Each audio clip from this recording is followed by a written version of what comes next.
थी सरकार जगने वाली है, शायद रीट की वैकेंसी निकाल दे, कोई ना कोई भर्ती निकालेगी और ठीक है कुछ ना कुछ नोटिफिकेशन तो देगी देगी, इससे क्या हमारी मोटिवेशन बन जाए। तनु जी नमस्ते।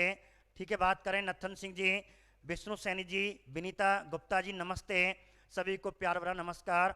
अब देखिए बात करते हैं, तो आज हम आपके सामने मौर्यकालीन कला जो राजकीय कला के अंतर्गत गुहा पढ़ रहे हैं, गुहा लेख पढ़ रहे हैं। सूरज गुर्जर जी, विनीता जी, ठीक है बात करें आगे, चल दिए अपना टॉपिक पे। देखो इस टॉपिक को पढ़ाने से पहले मैं आपको ये गुहाएं हैं, ठीक है, ये गुहाएं हैं जो अशोककालीन मानी जाती हैं, जो हमारे पेपर में पूछी जाती हैं। ठीक है, एक आपकी गुहा ये है जो नागार्जुन की पहाड़ियाँ, नागार्जुन की पहाड़ियाँ में बनी हुई है, इसको हमें पढ़ना है। ठीक है, फिर आपको ये गुहाएं आपको पढ़नी हैं। ठीक है, तो आज हम इस टॉपिक को पढ़ने जा रहे हैं, इसलिए अर्चना जी नमस्ते, सभी जुड़े हैं। पिंकी सिसोदिया जी नमस्ते, पुष्पेन जी होलकर साहब नमस्ते, सभी को राम राम। ठीक है, तो हम शुरू करें, अपने टॉपिक को शुरू करते हैं। तो आज का टॉपिक क्या है? मौर्यकालीन कला, जिसमें गुहा पढ़ने जा रहे हैं। शुरू करते हैं पहला टॉपिक इसी के अंतर्गत। देखिए आपको एक गुहा और एक नीचे गुहा दिखाई दे रही होगी। ठीक है, पूरी गुफाएं नहीं ले पाए, लेकिन समय मिलेगा क्वेश्चनों में, जब मैं लास्ट में आपके 50 क्वेश्चन दूंगा, उसमें क्वेश्चनों के बाद इमेज बनवाऊंगा सबकी। ठीक है, इससे क्या आपको इमेज मिल जाए। तो नीतू सिंह जी, पुष्पेन जी, ब्रजेश जी, विजेंद्र गुजर जी, गुड़िया पचौल जी, राम राम, गुड आफ्टरनून। तो तनु जी नमस्ते। तो राजकीय कला, अब देखो राजकीय कला गुहा किसके अंतर्गत आती है, तो आपको ये याद रखना है गुहा किसके अंतर्गत आती है। तो गुहा राजकीय कला के अंतर्गत आती है। तो मौर्यकालीन जो गुहाएं थीं जिन पे अवलेख मिले गए, इसलिए गुहा लेखों को, ठीक है, इसी के साथ मैं आपको पढ़ा दूंगा। तो गुहा लेख या गुहाएं मौर्यकालीन राजकीय कला के अंतर्गत आती हैं। एक बात, अब कहते हैं अशोक ने अपने पिता, कौन थे बताइए, अशोक के पिता, गुड़िया जी बताइए, अशोक के पिता कौन थे, एमपी जी बताइए। तो अशोक के पिता बिंदुसार थे कि बिंबिसार? बिंदुसार, बिंदुसार थे। और बिंदुसार हम जानते हैं आजीवक संप्रदाय के अनुयायी थे, आजीवक संप्रदाय के अनुयायी थे। उनके सम्मान में आजीवक भिक्षुओं, आजीवक सन्यासियों, ठीक है, तो आजीवक भिक्षुओं को रहने के लिए, सन्यासियों साधुओं को रहने के लिए, और उसने अपने मगध साम्राज्य में, कहाँ पे? मगध साम्राज्य में। और किन पहाड़ियों में? बराबर की पहाड़ियों में 4 गुफाओं का निर्माण करवाया। कितनी गुफाएं? 4 गुफाओं का निर्माण करवाया। और जिन गुफाओं को हम बराबर की गुफाएं कहते हैं, अब कहते हैं कि ये बराबर की गुफाएं किस राज्य में है, ये आपसे पूछा जा सकता है। जैसे ये बराबर की गुफाओं के चित्र हैं, तो ये बराबर की गुफाएं कौन से राज्य में हैं? उमेश जी नमस्ते। तो ऐसे प्रश्न पूछेगा। ठीक है, कृष्णा चौधरी जी नमस्ते, संतोष जी, रश्मि सोलंकी जी नमस्ते। तो ध्यान रखना मेरे मित्रों, तो राजकीय कलाएं जो गुहाएं हैं, अशोक मौर्य साम्राज्य की गुहाएं जो बराबर की गुफाएं हैं, वह कहाँ पे स्थित हैं? वह मगध साम्राज्य के, जो वर्तमान में गया जिला पड़ता है, अर्थात बिहार में है। एक बात, ठीक है, ये आप ध्यान रखना कहाँ पे स्थित हैं। तो ये बराबर की पहाड़ियों में है। कौन सी पहाड़ियाँ? बराबर की पहाड़ियाँ। तो ये ध्यान रखना, बराबर की पहाड़ियों में अशोक द्वारा निर्मित आजीवक साधुओं को रहने के लिए या अपने पिता बिंदुसार के सम्मान में इन बराबर की पहाड़ियों में 4 गुफाओं का निर्माण करवाया। कुल कितनी गुफाएं? 4 गुफाओं का निर्माण करवाया। ये ध्यान रखें, कुल कितनी गुफाओं का? 4 गुफाओं का निर्माण करवाया। अब कोई किताब 3 गुफा बताती है। अब मैं आपको यहाँ कंफ्यूजन दूर कर दूं। कोई किताब कितने? कृष्णा जी ठीक, बिहार की गया, बहुत बढ़िया, गया बिहार में है। तो कुल गुफाएं 4 थी ना कि 3। कुछ किताबें 3 भी बताती हैं, लेकिन मैं आपको बताऊं, यहीं आपको ये क्वेश्चन आपको क्लियर कर दूंगा। गुफा पूछे तो आपको 4 ही करना है, एक बात।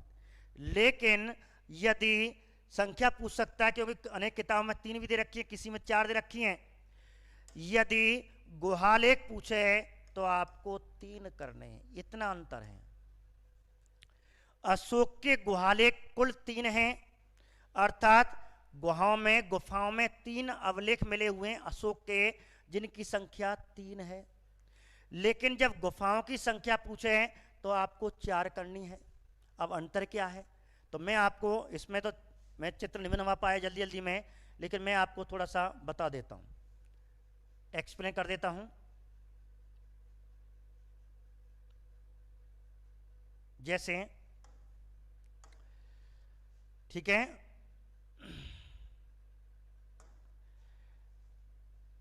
जैसे ये बराबर की पहाड़ी है। कौन सी पहाड़ी है ये? बराबर की पहाड़ी। ठीक है, कहां पे है मैंने बता दिया अभी आपको, गया बिहार में है। ये गया बिहार में बराबर की पहाड़ी है।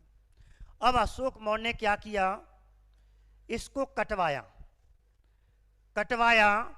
और कटवा करके इसमें 4 गुफाएं बनवाई। जैसे पहली गुफा, फिर दूसरी गुफा, फिर तीसरी गुफा, फिर चौथी गुफा। ये 4 गुफाएं, ठीक है। तो यहां उसने 4 गुफाएं करवाई। पहली गुफा, दूसरी गुफा, तीसरी गुफा और चौथी गुफा, ये 4 गुफाएं उसने बनवाई। अब देखो अंतर क्या था।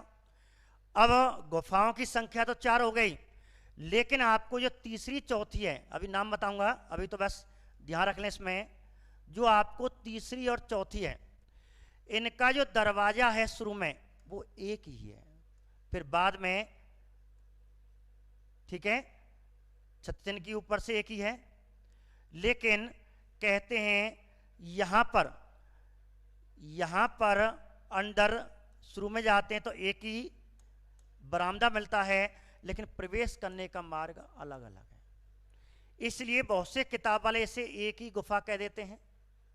ठीक है, मैं चित्र नहीं ला पाया, जल्दी जल्दी में लेट आया था, नहीं तो मैं आप डायग्राम बनवा लेता। लेकिन जब मैं आपको 50 क्वेश्चन देने वाला हूं, उसमें इन गुफाओं के चित्र, साल भंजा की मूर्ति के चित्र, ठीक है, गजलक्ष्मी के चित्र सभी के बनवाऊंगा आपको। परखम से यक्ष के चित्र पूरे आपको क्वेश्चन के साथ साथ दिखा दूंगा। ठीक है मेरे मित्रों, तो ऐसे है। तो ये गुफाएं 4 ही हैं, क्योंकि इनका बरामदा एक है, लेकिन इसके प्रवेश मार्ग हैं यहाँ। ऐसे करके ये 4 ही गुफाएं, तो आपको बराबर की पहाड़ियों में गुफा पूछे तो 4 हैं, लेकिन लेख एक ही लिखा हुआ है। लेख का मतलब है यहाँ पे लेख एक ही है।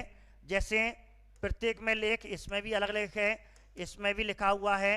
इसमें जो लिखा हुआ है वो दोनों की दीवार पे एक ही है। जैसे बरामदा होता है, पहला बरामदा हुआ तो बरामदी की दीवार पे एक ही लिखा हुआ है, इसलिए गुहालेख है गे। ठीक है, राहुल शर्मा जी सबसे पहले कर दिया, क्या कर दिया ठीक है, तो ध्यान रखना गुहालेख कितने हैं। तो गुहालेख तो ध्यान रखना 3 ही माने जाएंगे, लेकिन जब पहाड़ियां गुफाएं मानी जाएंगी तो ये तो हो गई गुफाएं। तो गुफाओं की संख्या कितनी हो गई? 4 ही बताना आप। जब आपको अवलेख पूछे, ये हो गए अवलेख। अवलेख 3 है और मैंने आपको तरीका बता दिया।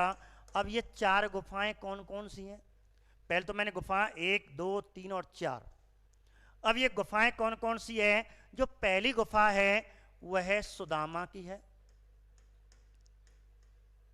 दूसरी है विश्व झोपड़ी है, विश्व झोपड़ी अभी लिखाने वाला हूं मैं, ठीक है, तीसरी है कणा और चौथी है चौपारा।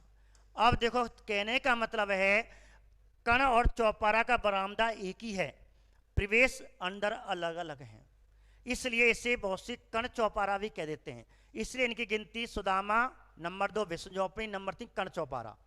3 कर देते हैं, लेकिन मेरे प्यारे मित्रों आपको 4 गुफाएं करनी है, 3। लेकिन गुहा आ जाते हैं जब आपको ये गुहा लेख हैं, जब आपको 3 करने हैं, क्योंकि एक ही छत पे एक लिखा हुआ अवलेख, इसके अलग है इसका अलग है, तो 3 तो है गए गुहा लेख और 4 है गई गुफा है। बताओ क्लियर? अब कोई कल मत पूछ लेना व्हाट्सएप पे गुरुजी ये किताब के फोटो स्टेट डाल दूं। देखो कुछ किताबों में 10th में एक मेरे प्यारे विद्यार्थी ने दिया था, देना भी चाहिए, भ्रमित जो आपको कन्फ्यूजन उससे पूछनी चाहिए, पूछना चाहिए, मेरे निजी व्हाट्सएप पर डाल दें यदि कोई आपको कन्फ्यूजन है। उसमें मैंने बताया था मौर्यकालीन जो राजस्व होता है, भूभाग होता है, कर होता है, वो 1/6 भाग था, लेकिन 10वीं किताब में 1/4 आ गया है। 1/4 से 1/8 कर दिया गया लुम्बिनी ग्राम की यात्रा जो मैंने आपको बताई, तो वो गलत आ गया, उसमें 1/6 से 1/8 कर दिया गया था। ऐसी कुछ गलतियां मैं और बताऊंगा। मैं अवलेखों में एक गलती दे रखी है, 6वीं क्लास में एक अवलेख में गलती दे रखी है, तो मेरे प्यारे विद्यार्थियों वो हमें गलती ना पढ़ के उसे सुधार करना है, तभी तो गुरु का सम्मान और क्या रहेगा। फिर हमें कौन पूछेगा, फिर तो किताब ही है। लेकिन किताबों में कुछ गलतियां हैं, उनको कैसे सुधारना है वो पर। ठीक है, गुड आफ्टरनून, गढ़ चौपारा विश्व झोंपड़ी सुदामा MP सिंह जी, बहुत बढ़िया। लेकिन अब मैं आपको क्रम से याद करा रहा हूँ, अब क्रम से याद करें, क्योंकि इसमें भी एक क्वेश्चन बनता है। याद है सभी? किसी किताब में कहीं से झोंपड़ी का नाम दे रखा, लेकिन मैं क्रम से याद करा रहा हूँ, तो आपको क्रम से याद करना है। अशोक ने सबसे पहले किस गुफा का निर्माण करवाया मेरे प्यारों? आ गया। अब किताब में तो उल्टा सीधा लिखा होता, क्रमबद्धता है नहीं है। अब उसने उल्टा सीधा लिखा होता, अब इसने पूछ लिया कि उसे मालूम है, एग्जामिनर को मालूम है, सब याद करके आए हैं 4 गुफाएं, लेकिन मैं भी इनको बता दूंगा, लेकिन हम भी बता देंगे, हम भी आर सर पे पढ़ के आए, दे बेटा कितना देगा। तो पहली गुफा का निर्माण, तो अशोक की पहली गुफा का निर्माण, तो अशोक ने पहली गुफा कौन सी कराई थी? सुदामा। सुदामा की विश्व झोंपड़ी में कण की चौपाई। तो एक ट्रिक मैं आपको बताने वाला हूं। नमस्ते जी अभिष सैनी जी, बबीता जी नमस्ते। सुदामा बहुत बढ़िया। तो मैं एक ट्रिक बताने वाला हूं, शायद मैंने इसमें लिखा भी होगा, ठीक है, दूसरे पेज पे है। तो ये 4 गुफाएं थी आपके, यहां लिखी हुई हैं ये 4 गुफाएं। तो ये 4 गुफाएं थी, चलो मैं पहले एक्सप्लेन कर देता हूं। तो ये 4 गुफाएं मैंने बताई थी, ठीक है। पहली गुफा सुदामा थी जो बराबर की गुफाओं में है, बराबर की पहाड़ियों में है, जिसे वर्तमान में क्या कहते हैं? खल्लीतक पर्वत कहते हैं। वर्तमान में ध्यान रखना, ये भी क्वेश्चन है आपका, यदि MP का, UP का, विशेष करके UP का टेट देने जाए तो UP के टेट में ये प्रश्न पूछा गया है एक बार कि वर्तमान में बराबर की गुफाओं को क्या कहते हैं, या बराबर की पहाड़ियों को क्या कहते हैं? खलवीतक पर्वत कहते हैं। तो वर्तमान में इसे खलवीतक पर्वत कहते हैं। अभी पिछली बार UP पुलिस का पेपर हुआ, उसमें यह क्वेश्चन आया था बराबर की गुफाएं किस राज्य में हैं? तो बराबर की गुफाएं गया जिला बिहार में है, UP में नहीं है, ध्यान रखना, ठीक है, बिहार राज्य में है, जिन्हें वर्तमान में खलवीतक पर्वत कहते हैं। तो खलवीतक पर्वत की प्राचीन नाम बराबर की पहाड़ियां। अब पहली गुफा सुदामा, दूसरी विश्व झोंपड़ी, तीसरी कर्ण, चौथी चौपारा। एक बात, तो सबसे पहली गुफा क्रम से मैंने बताई है, तो सबसे पहली गुफा कौन सी थी? तो मेरे प्यारे मित्रों पहली गुफा सुदामा थी, दूसरी गुफा, क्रम है ये क्रम से है, आपको क्रम से याद करना है। तो अशोक की गुफाओं का सही क्रम क्या है? ऐसे क्वेश्चन दे देगा, एक ऑप्शन में सुदामा कोमा विश्व झोंपड़ी कोमा कर्ण कोमा चौपारा, तीसरे में चौपारा कर्ण विश्व झोंपड़ी सुदामा, उल्टे सीधे कर देगा। यही बच्चे गिर जाएंगे, यही बच्चे फैल जाएंगे, ठीक है। रोतेश कुमारी जी, पंकज जी, तो यही आपको पढ़ना है। पढ़ना कैसे है? दुनिया पढ़ रही है, हमें पढ़ना कैसे? क्रमबद्धता पढ़ना है, कंपटीशन के आधार पर पढ़ना है, लठ मार के नहीं पढ़ना है। हमें कंपटीशन के आधार पर पढ़ना है। कंपटीशन वाला इसमें कितने घुमा फिरा के प्रश्न बना सकता है, तो हमें ये चीज पढ़नी है। तो इस प्रकार बराबर गुफाएं बिहार में है, बराबर की पहाड़ियां बिहार में है, जिसने वर्तमान में खलवीतक पर्वत कहते हैं। और बराबर की गुफाएं, बराबर की पहाड़ियां या खलवीतक पर्वत का संबंध किस भारत के राजा का है? तो आंसर आएगा अशोक मौर्य का है। तो अशोक मौर्य का संबंध है, ये भी ध्यान रखना। अब इसमें जो गुफाएं बनी हुई हैं मैंने अभी बताया कौन से धर्म की हैं? आजीवक संप्रदाय। कौन से की? आजीवक संप्रदाय की, ये भी ध्यान रखना है। तो आजीवक भिक्षुओं को रहने के लिए अशोक मौर्य ने अपने पिता बिंदुसार के सम्मान में इन भिक्षुओं को, साधुओं को रहने के लिए, इस धर्म के लोगों को रहने के लिए उसने बराबर की पहाड़ियों में क्रम से 4 गुफाओं का निर्माण करवाया। तो पहली सुदामा, दूसरी विश्व झोपड़ी, तीसरी कर्ण, चौथी चौपारा। क्रम याद हो गया? हाँ मेरे मित्रों, यही तो अलग पढ़ना है, ठीक है। हाँ सर पीडीपी नहीं बन पा रही, तो आपको पीडीपी यही है, तो आप थोड़ा मेहनत करें, ठीक है, रेगुलर देखें, ध्यान से सुने, साइकिल अपनी ईयरफोन लगा करके ध्यान से सुने और साथ साथ लिखते जाएं। देखो कितना मजा आता लिखने में। कहते हैं प्रेम करो, अपनी पुस्तका को ही प्रेम का मानो, अपने इस क्लास को ही प्रेम का मानो। प्रेमी प्रेम का यही है हमारे, जैसे प्रेमी प्रेम का के, ठीक है, याद में घुल जाता है, तो ऐसे पढ़ते समय उसमें आप टॉपिक में घूम जाओ कि जो मालूम मेरी प्रेम का मुझे बुला रही है, मुझे पढ़ना है, ठीक है। प्रेम का बुलाएगी तो ही पढ़ना, बड़ा मजा आता है प्रेम का के साथ पढ़ना। तो प्रेम का हमारी कौन है? हमारी सरस्वती माता है, हमारी माता के समान है, ठीक है, एक तरह का। तो ये आप ध्यान रखें। तो इस प्रकार सुदामा, विश्व झोपड़ी, कर्ण और चौपारा। अब आपको इनकी ट्रिक मैंने आपको नीचे दे रही है, देखिए ये आपकी ट्रिक है। तो ट्रिक में क्या है? सुदामा की झोपड़ी में कर्ण की चारपाई। ट्रिक याद कर लेना, क्रम से यदि भूल भी जाएं। सुदामा की झोपड़ी, मेरे साथ बोलें, किसकी झोपड़ी? सुदामा की झोपड़ी में कर्ण की चारपाई। कर्ण की चारपाई बिछी हुई है, हमारे कर्ण जी थे, मैंने चारपाई बिछा ली, सुदामा की झोपड़ी में जाके बस है याद। ये याद करने का तरीका है, 1-2 बार पढ़ोगे सुदामा की झोपड़ी में कर्ण की चारपाई, सुदामा की झोपड़ी में कर्ण की चारपाई, तो ये क्रम से आ गए। ये मैंने ट्रिक आपको क्रम से के लिए बनाई है। तो पहली सुदामा, दूसरी झोपड़ी, तीसरी कर्ण, चौथी चारपाई। चौथी क्या हो गई? चारपाई। एक ये ट्रिक हो गई आपकी, ठीक है, सीधे सीधे नाम लिखा हुआ है, सुदामा से सुदामा ही है। तो पहली ये हो गई, दूसरी विश्व झोपड़ी, विश्व झोपड़ी, तीसरी कर्ण और चारपाई से चौपारा। एक चीज ये क्रम है मेरे मित्रों, सिलेक्शन लेना है, कछु है जा अशोक गहलोत को दामाद बनना है। पद्मावती, पद्मावती कहाँ थे आगे? पवन जी, ठीक है, पवन जी इधर ध्यान दीजिए। वही कह रहा कि आप इधर ध्यान दीजिए, पद्मावती नहीं है, गलत पढ़ते हैं पद्मावती, ठीक है। ये है सुदामा, विश्व झोपड़ी, कर्ण, चौपारा, कोई पद्मावती इसमें गुफा नहीं है। अब देखिए एक बात ये, दूसरी बात और आपको याद करना मेरे मित्रों प्यारो, ध्यान रखना कि अशोक ने अपने राज्याभिषेक के सबसे पहले इसका, तो कौन से राज्याभिषेक के समय? 12वें राज्याभिषेक के समय, 12वें राज्याभिषेक के समय, 19वें राज्याभिषेक के समय। बस याद कर लो ऐसे एक साथ, ये 12 हैं, अलग मत करो। ये दोनों 12वें राज्याभिषेक के समय, ये दोनों 19वें राज्याभिषेक के समय। आया एक क्वेश्चन बढ़ के, एक तो क्रम से वाला क्वेश्चन, कौन सी गुफा का निर्माण करवाया, कौन सी गुफा का निर्माण नहीं करवाया, कौन सी गुफा का निर्माण करवाया, कौन सी गुफा का निर्माण नहीं करवाया। ये सीधा प्रश्न बनेगा मेरे मित्रों, इसलिए ध्यान रखना, इस चीज को ध्यान रखना आप मेरे मित्रों, अच्छी तरह से पढ़ लो, समझ लो। और ये क्वेश्चन आपको पूछ सकता है, स्क्रीन फोटो आपको ऐसे ले लेना, ठीक है, जैसे आप पढ़ते जाओ वहीं रोक देना और आराम से ऐसे उतार लेना। तो ये हमारी 4 गुफाएं, कौन सी गुफा 12 में, और ये नेट चला गया, लाइट चली गई। देखिए मित्रों, मित्रों सुनो, तो ध्यान से इस बात को आप ध्यान रखें। गुरुजी देखिए आगे बात करते हैं हम।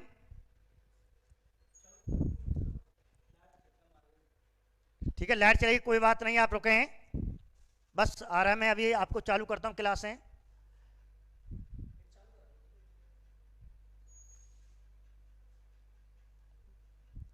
बस रुकें 2 मिनट, लाइट चली जाती, झटका मार जाती, वीडियो चला जाता है। बारिश हो रही है, बारिश का आनंद लें, ठीक है, तो बारिश का भी आनंद लेना चाहिए। पवन जी, सुषमा जी, पूनम जी नमस्ते, ठीक है। तो संतोष जी, बबीता जी, पिंकी जी, तो हमारी बारिश, जब प्रेमिका प्रेमिका का नाम लेते तो बारिश भी आ जाती है, तो कोई बात नहीं, हमारा ये ठीक है, अभी आपको चैप्टर निकाल रहे हैं आपको।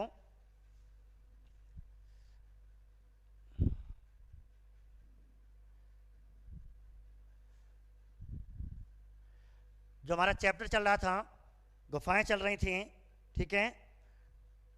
देखिए, तो ये हमारा चैप्टर हम बता रहे थे अभी। तो इस प्रकार, ठीक है, गुफाओं के बारे में चल रहा था।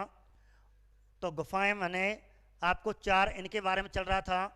तो मैं आपको कि लाइट चली जाती है, फिर दोबारा ये चली जाती हैं, तो इसी के मैं एक बार रिवाइज में फटाफट लिख देता हूँ। तो पहली गुफा कौन सी हो गई? ठीक है, पहली गुफा हमारी सुदामा हो गई। दूसरी गुफा कौन सी हो गई? झोंपड़ी हो गई। तीसरी गुफा कौन सी हो गई? विश्व झोंपड़ी। ठीक है, फटाफट लिख देता हूँ, विश्व झोंपड़ी हो गई। दूसरी गुफा हो गई, पहली गुफा ये हो गई। तीसरी हमारी कौन सी हो गई? कड़ा हो गई। चौथी हमारी कौन सी हो गई? चौपारा हो गई। चौपारा हो गई। ठीक है, स्पीड में ले रहा हूँ, इतना मैंने अभी बता रहा था। इसकी बात चल रही थी, ये दोनों कौन से? 12वें राज्याभिषेक के समय। ये दोनों कौन से? 19वें राज्याभिषेक के समय। तो ये मेरे मित्रों रोहतेश कुमारी जी, ठीक है, दोबारा मैंने आपको बता दिया। हाँ सर, बरसात हो रही है, बहुत बढ़िया सुहाना मौसम है, आनंद लीजिए, आज की गुफाओं का आनंद लें। ठीक है, आगे बढ़े। संतोष शर्मा जी, 5 मिल लोमस ऋषि की गुफा। रुक जाओ, बस इंतजार करें संतोष जी, वो भी आने वाली है, धैर्य रखें। मैं आपको शासक प्रश्न बता रहा हूं, क्योंकि मैं प्रश्न पूछूंगा, फिर राजकीय कला के, पूरे मौर्य कला के प्रश्न भी पूछने वाला हूं। जब आपको ऑनलाइन में पेपर देने आना, जब देखता हूं कि आप कितना, इसलिए ध्यान से सुनना, वहां आपको गलती नहीं करोगे, मुझे आशा है। तो मैंने अभी आपको बताया, और इस प्रकार कहते हैं बराबर की गुफाएं, अर्थात बराबर की पहाड़ियां। ठीक है, बराबर की पहाड़ियों बनी हुई हैं, और बराबर की पहाड़ियों को वर्तमान में क्या कहते हैं? खलवितक पर्वत कहते हैं। ये बिहार के मगध के, अर्थात गया, बिहार जिले के गया जिले में पड़ती हैं। और इनका संबंध किससे है? सम्राट अशोक मौर्य से है, ये मैंने आपको बताया। और याद करने का तरीका बताया क्रम से। ठीक है, मैंने आपको क्रम से भी बता दी। तो ये गुफाओं का क्रम है, तो आप क्रम से ध्यान रखें। तो पहली गुफा कौन सी थी, दूसरी गुफा कौन सी थी, ये मैंने आपको सब बताए थे। ठीक है, मैंने आपको एक एक चीज बता दी, इसलिए आपको ये तो गुफाओं के बारे में सबसे पहले मैंने ये बताया। ठीक है, यहां से देख लेना। अब वहीं चलते हैं। अब ये गुफाएं, चलो हमने बात कर ली, 4 गुफाएं थी, कंफ्यूजन मिटा दिया। ठीक है, अब ये गुफाएं अभी मैंने बताया गया बिहार में हो गई। अब है इनकी खोज किसने की थी? तो इनकी खोज आपको नहीं दिख रहा, थोड़ा बड़ा कर दूं, तो इनकी खोज ध्यान रखना, हैरिंगटन नामक अंग्रेज ने की थी। किसने की थी? हैरिंगटन नामक अंग्रेज ने की थी, और 1785 में की थी। लिखेंगे गुहाले की खोज किसने की, पढ़ने में सफलता हासिल की। बस इंतजार करें, 1-2 पार्ट, जो जैसे ये पार्ट होगा उसी पार्ट में मैं आपको एक एक चीज, एक एक पन्ना खोल के बता दूंगा मैं आपको। यहाँ तो इतना ध्यान रख लें कि बराबर की पहाड़ियाँ, बराबर की गुफाएं, सबसे पहले इनमें गुहा लेक जो खोले थे, जो छत्ते जैसे मैंने अभी बताया था। तो ऐसे करके इसमें हैरिंगटन नामक व्यक्ति ने कुल गुफाएं कितनी हो गई? कुल गुफाएं कितनी थी? 4 थी। लेकिन गुहालेक कितने थे? तो गुहालेक मैंने अभी आपको क्लियर करके बता दिया था। और गुहालेक कितने थे आपके? गुहालेक आपके 3 थे, और 4 गुफाएं थी। ठीक है, तो मैंने आपको यहाँ बताया। अब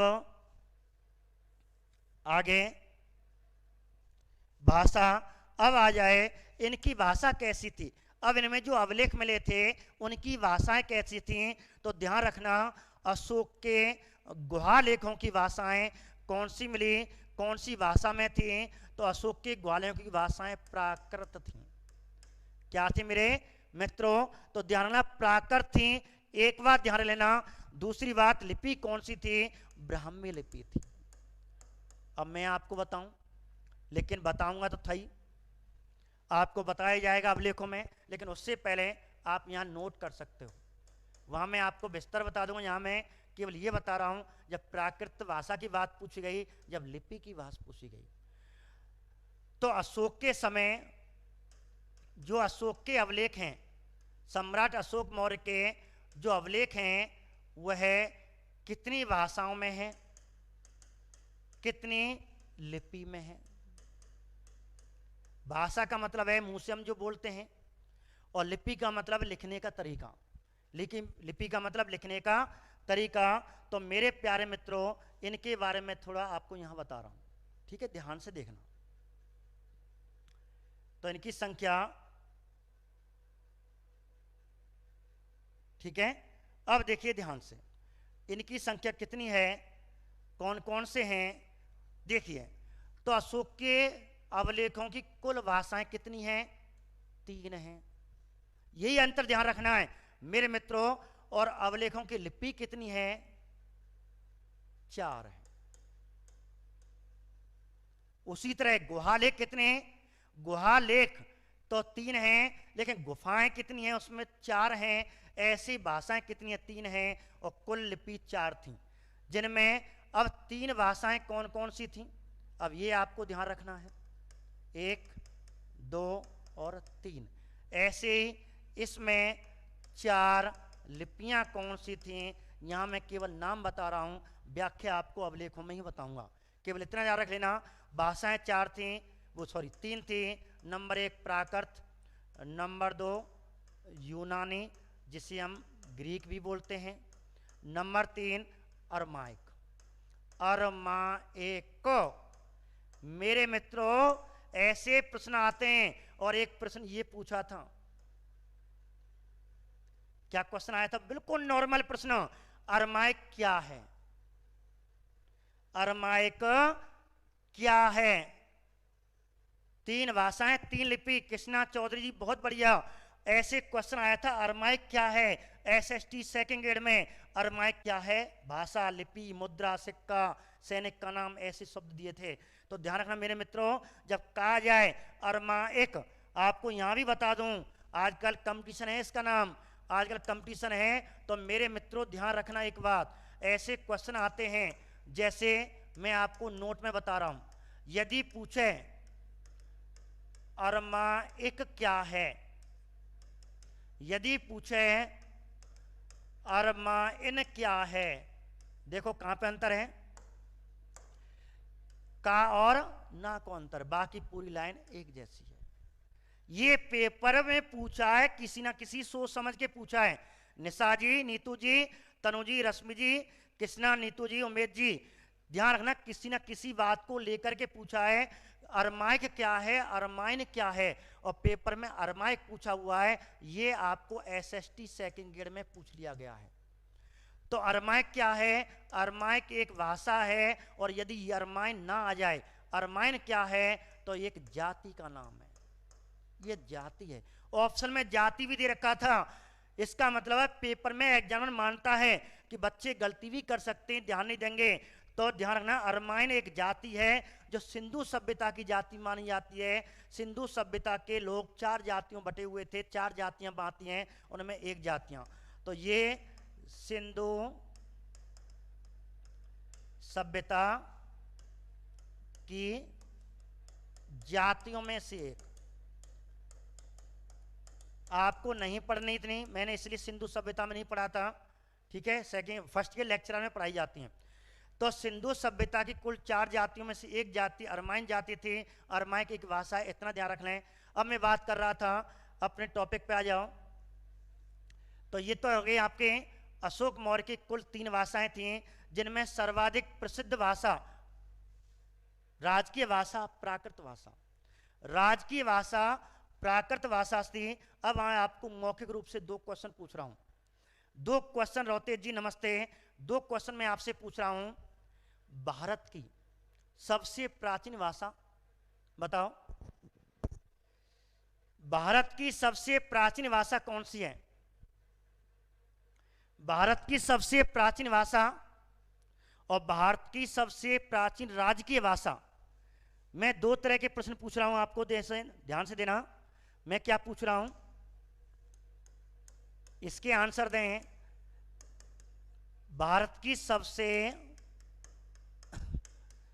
प्राचीन भाषा, विश्व की भी सबसे प्राचीन है, ये विश्व की भी मानी जाती है, भारत की कह लो या फिर विश्व, दोनों आंसर क्वेश्चन एक ही है। भारत व विश्व की सबसे प्राचीन भाषा कौन सी है बताइए, संस्कृत बता रहे हो धर्मेंद्र जी, कुछ प्राकृत बता रहे हैं, कुछ संस्कृत, कुछ प्राकृत, संस्कृत प्राकृत दोनों चल रहे हैं।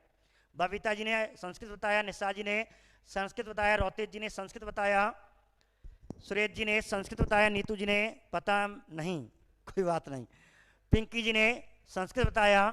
तो वास्तव में आप सही कह रहे हो, सबसे प्राचीन भाषा संस्कृत है भाई। सबसे पहले भारत का प्राचीन ग्रंथ ऋग्वेद है, और ऋग्वेद भी किस भाषा में है? सबसे पहला ग्रंथ लिखा हुआ है। लेकिन सबसे प्राचीन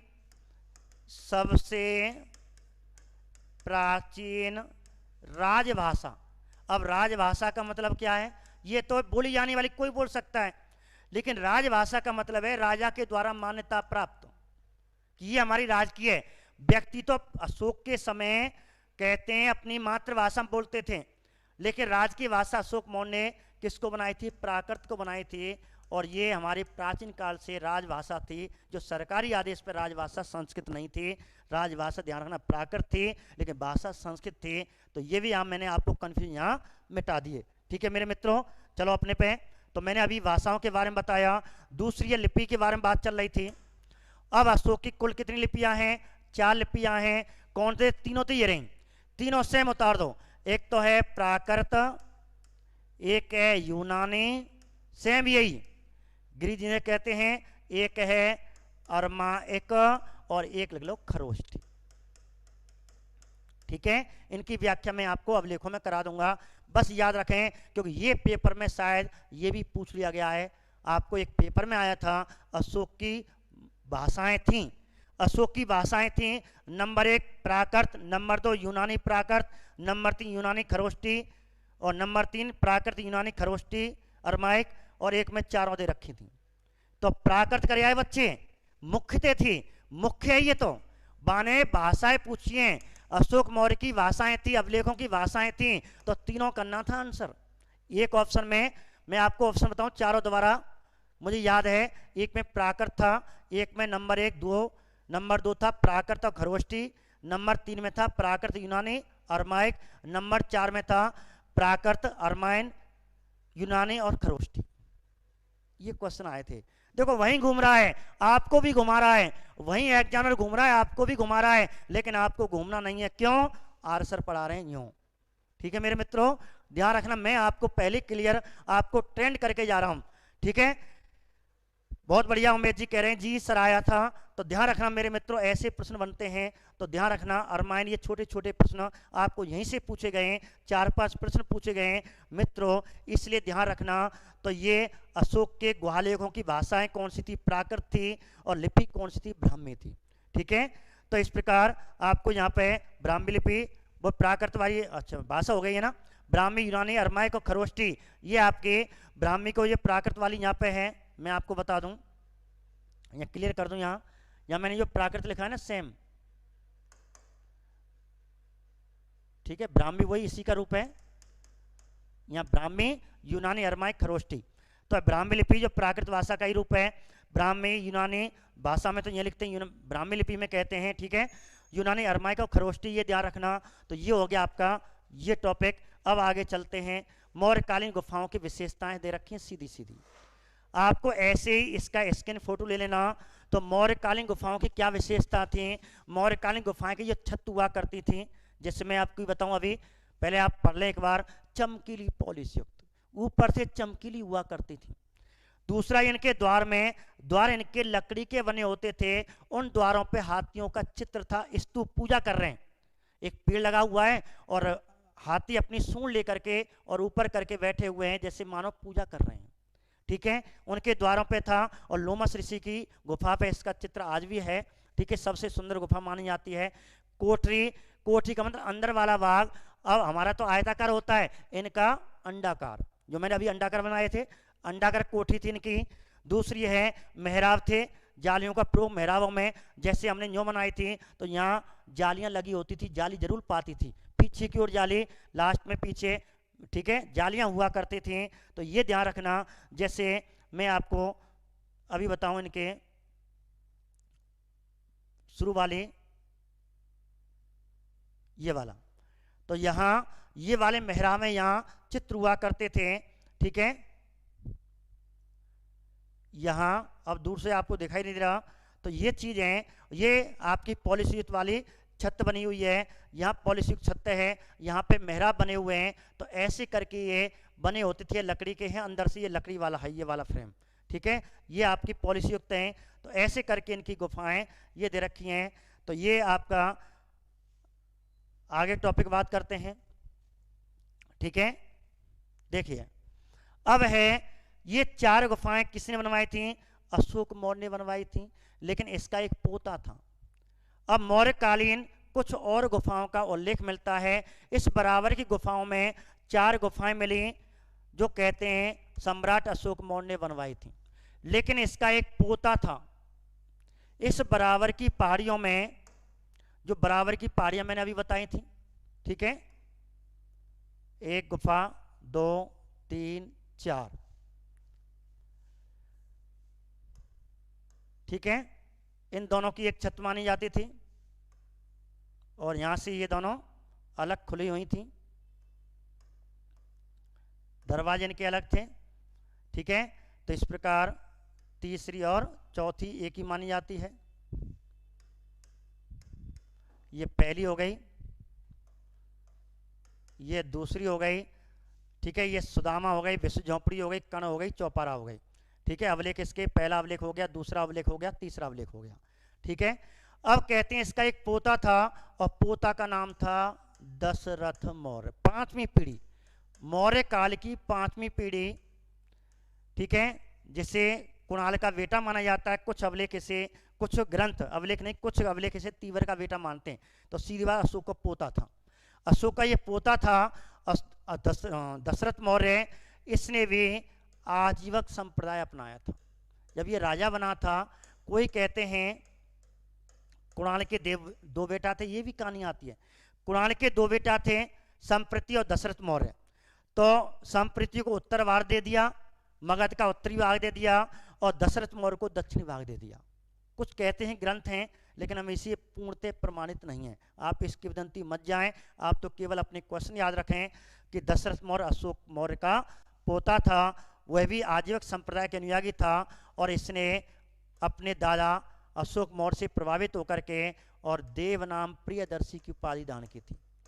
देवनाम प्रिय की उपाधि दान की थी। अपने परदादा बिंदुसार के सम्मान में आजीवक संप्रदाय अपनाया था। इसलिए इसने, कहते हैं, अपने परदादा या दादा अशोक मौर्य से प्रभावित होकर के ये उपाधि दान की थी और यहाँ एक 5वीं गुफा का निर्माण और कर दिया।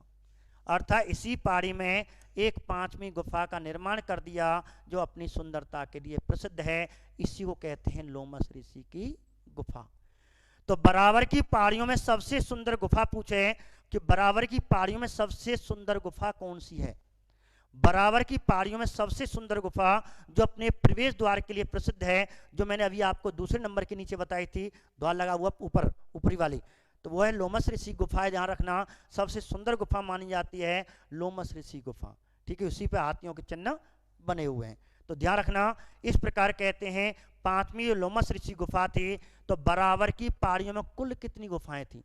अशोक ने कुल कितनी बनवाई? 4। लेकिन बराबर की पहाड़ियों में कुल कितनी गुफाएं? 5। 5वीं गुफा का निर्माण किसने कराया? दशरथ मौर्य ने। कौन सी गुफा का निर्माण नहीं कराया? ऑप्शन में लोमस ऋषि रख देंगे नीतू जी, ठीक है। ये मेरे मित्रों ध्यान रखना आपको। तो एक एक चीज मैं आपको क्लियर करा रहा हूं। तो 5वीं गुफा बराबर की पहाड़ियों में लोमस ऋषि गुफा, तो ये कौन सी पहाड़ियों में है? बराबर गुफाओं में है, ठीक है। तो बराबर की कुल गुफाएं कितनी हो गई? कुल हो गई 5, जिनमें 5 गुफाएं हो गई। 4 किसने बनाई? अशोक मौर्य ने। 1 बनाई इसके पोता दशरथ मौर्य ने, ठीक है। इसकी विशेषता है, इसने भी आजीवक संप्रदाय अपनाया था। देवनाम प्रिय की उपाधि अशोक की तरह इसने धारण की थी। एक बात। अब देखिए आगे,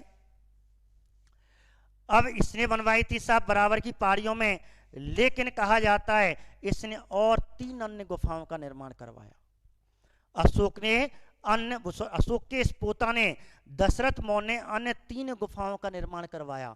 कितनी गुफाएं? अन्य 3 गुफाओं का निर्माण करवाया।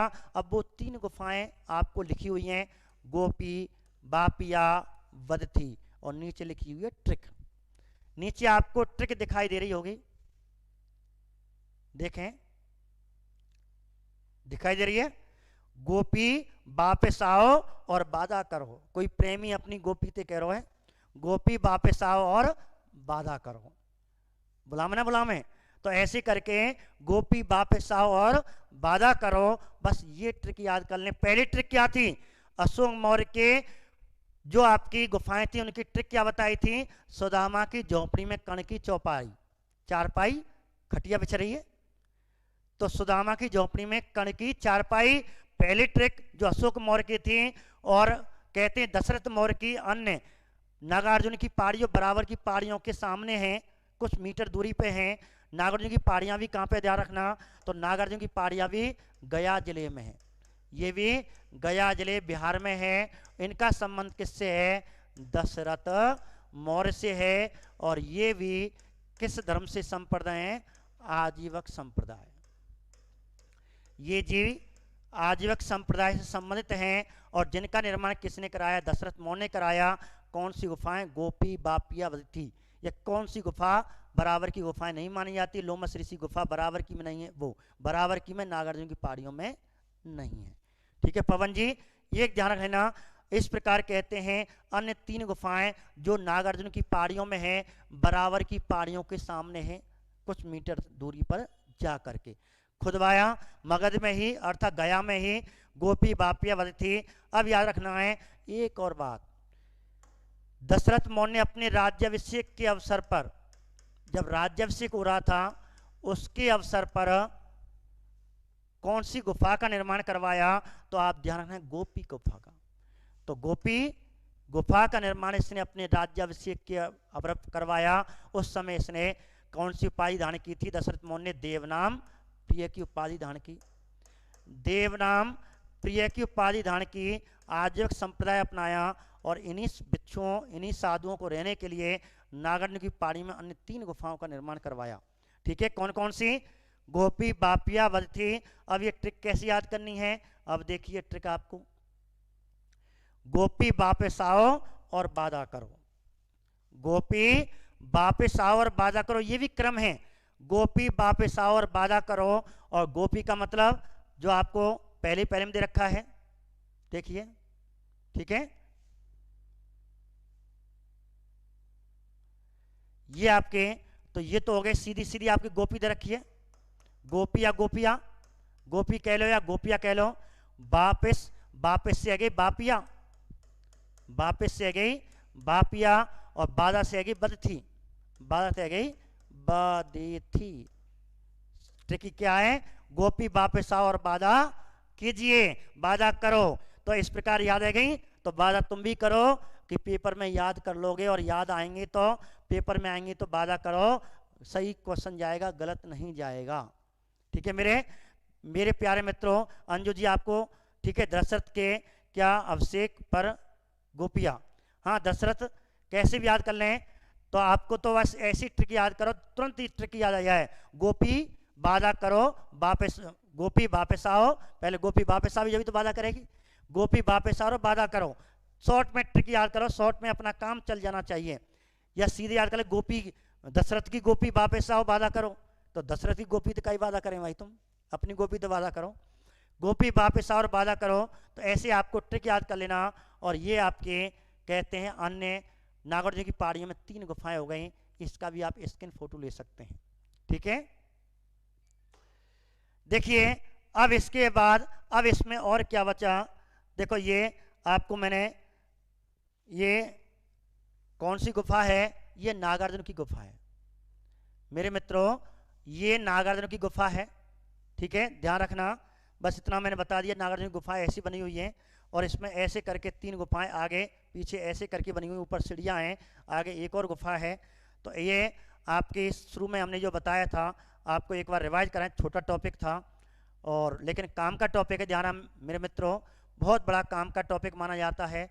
जो आपकी राजकीय कला आती है, तो राजकीय कला में सबसे पहले हमने पढ़ाया कि राजकीय कला में गुहा, जो अशोक मौर्य के समय की गुहाएं और अशोक मौर्य या मौर्य काल की जो गुहाएं की अवलेख या गुहाएं पाती हैं, वो मगध के अर्थात बिहार के गया जिले में पाती हैं। इनकी खोज 1785 में हैरिंगटन ने की थी। और कुल गुफाएं बराबर की पहाड़ियों में, अशोक की बराबर की पहाड़ियों में अशोक की कुल गुफाएं, ध्यान रखना, अशोक की कुल गुफाएं पूछे तो आपको 4, या बराबर की पहाड़ियों में कुल गुफाएं पूछे तो आपको 5। और ये कौन सी है? लोमस ऋषि। लेकिन लोमस ऋषि गुफा का निर्माण किसने करवाया था? दशरथ मौर्य ने करवाया। अशोक ने कितनी गुफाओं का निर्माण करवाया था? 4। इनमें कितने अभिलेख मिले हैं? इसमें कुल 3 अभिलेख मिले हैं। अशोक के कुल अभिलेख, अशोक के गुहालेख, अशोक के गुहालेख कितने मिले हैं? अशोक के गुहालेख बराबर की पहाड़ियों में गुफाओं से मिले हैं, जिनकी संख्या 3 है। अब आपको पूछे अशोक के अभिलेखों की, गुहालेखों की भाषाएं। अशोक के गुहालेखों की भाषाएं प्राकृत, लिपि, ब्राह्मी है। अशोक के जो अभिलेख थे उनकी कुल 3 भाषाएं, ठीक है। आपके यहाँ भाषा आपको ब्राह्मी रहेगी, प्राकृत भाषा, यूनानी भाषा, लिपि है। ये लिपि हो गई। ये भाषा प्राकृत, यूनानी, अरमाइक। और लिपि कितनी थी? तो प्राकृत की जगह ब्राह्मी, ब्राह्मी, यूनानी, अरमाइक और खरोष्टीय लिपि थी। अरमाइक क्या थी? एक भाषा थी। अरमाइक क्या ऐसी एक जाति थी। तो ये हमने आपको बताया। फिर मौर्यकालीन गुफाओं की विशेषताएं। इनकी गुफाओं पर छत कैसे होती थी? चमकीली हुआ करती थी। द्वार कैसे? लकड़ी के बने हुआ वो करते थे। हाथियों के चित्र बने हुए करते थे। और कोठा अंडाकार हुआ करता था। इन पर जालियों का प्रयोग हुआ करता था। ऐसे करके फिर हमने बताया कि बराबर की पहाड़ियों के बाद, बराबर की पहाड़ियों में अशोक की जो बराबर की पहाड़ियाँ, वो 4 मैंने आपको ट्रिक सहित यहाँ पे बताई थी, ठीक है। सुदामा की झोंपड़ी में कण की चौपाई। ऐसे करके आपका इसका स्क्रीन फोटो भी यहाँ ले सकते हो। ये 4 है, मैंने आपको क्लियर कर दी थी। फिर इसके बाद इसके पोता दशरथ मौर्य ने भी इन बराबर की पहाड़ियों में एक लोमस ऋषि गुफा का निर्माण करवाया था। इसके अलावा इसने नागार्जुन पहाड़ी में 3 अन्य गुफाओं का निर्माण करवाया था। इसकी मैंने आपको ट्रिक बताई थी। और ऐसे करके ये हमारा आज का टॉपिक यहाँ हुआ। और कल में हम आपको, ठीक है, कल हम आपको क्या कराएंगे? कल हम आपको जो स्तंभ हैं उनके बारे में कराएंगे। इसके बाद स्तूप है। स्तूप शायद 2 दिन में हो, 1 दिन में नहीं हो पाए, कोशिश करेंगे, ठीक है। टॉपिक लिख देंगे तो जल्दी हो जाता है। तो ऐसे करके 1 दिन में आपका स्तंभ चलेंगे कल, ठीक है। हाँ, एक बात और, कल शनिवार है,